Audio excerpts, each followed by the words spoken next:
দিনাজপুর সাধারণত মানুষ বলে যে নানা বাড়ি কোথায়, কিন্তু দিনাজপুরকে কেন জানি সবসময় মনে হলেই নানি বাড়ি কথাটা আমার মনে হয়।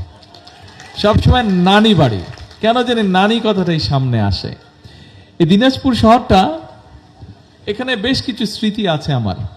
বালুবাড়ির স্মৃতি আছে, বালুবাড়িতে নানি বাড়ি, সেখানকার বেশ কিছু স্মৃতি আছে। তারপরে ঘাসিপাড়ায় ছিল, বালুবাড়িতে আসার আগে ঘাসিপাড়ায় ছিল নানি বাড়ি, সেই ঘাসিপাড়ার কথা কিছুটা খেয়াল আছে, অল্প স্বল্প, বহু বছর আগের কথা, সব পরিষ্কার মনেও নেই। তো এখন স্বাভাবিকভাবেই এই এলাকার প্রতি কিছুটা তো টান থাকবেই, এই এলাকার প্রতি একটা ডিফারেন্ট একটা টান থাকবেই। সেজন্যই দায়িত্ব আছে। এখন যখন আল্লাহর রহমতে একটা দায়িত্বে আছি আমি, স্বাভাবিকভাবে সেই দায়িত্বের অবস্থান থেকেও এখানে যারা বক্তব্য রেখেছেন, ডিসি সাহেব থেকে শুরু করে চেম্বারের সভাপতিকে শুরু করে অন্য আরও যারা বক্তব্য রেখেছেন, সকলেই এলাকার বিভিন্ন বিষয় নিয়ে কিছু কিছু বিষয় উল্লেখ করেছেন, এলাকার বিভিন্ন সমস্যা নিয়ে। এখন নির্বাচনের আগে আপনাদের এখানে যখন আমি এসেছিলাম, দিনাজপুরে এসেছিলাম, তখন সেই জনসভায় আমি অনেকগুলো কথা বলেছিলাম।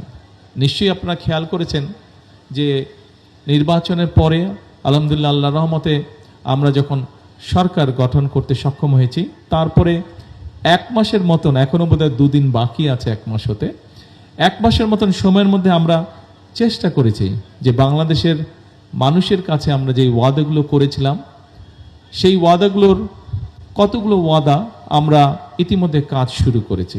যেমন আজকে এই দিনাজপুর জেলার কাহরোল, সেই এলাকা থেকে আমরা আমাদের খাল খনন কর্মসূচির কাজটি শুরু করেছি। এখানে ডিসি সাহেব ওনার বক্তব্যে একটি কথা বলেছেন, যেহেতু দিনাজপুর অঞ্চলটি, এই এলাকাটি সমুদ্রপৃষ্ঠ থেকে উপর দিকে, সেই জন্য এখানে পানির সমস্যা হয়।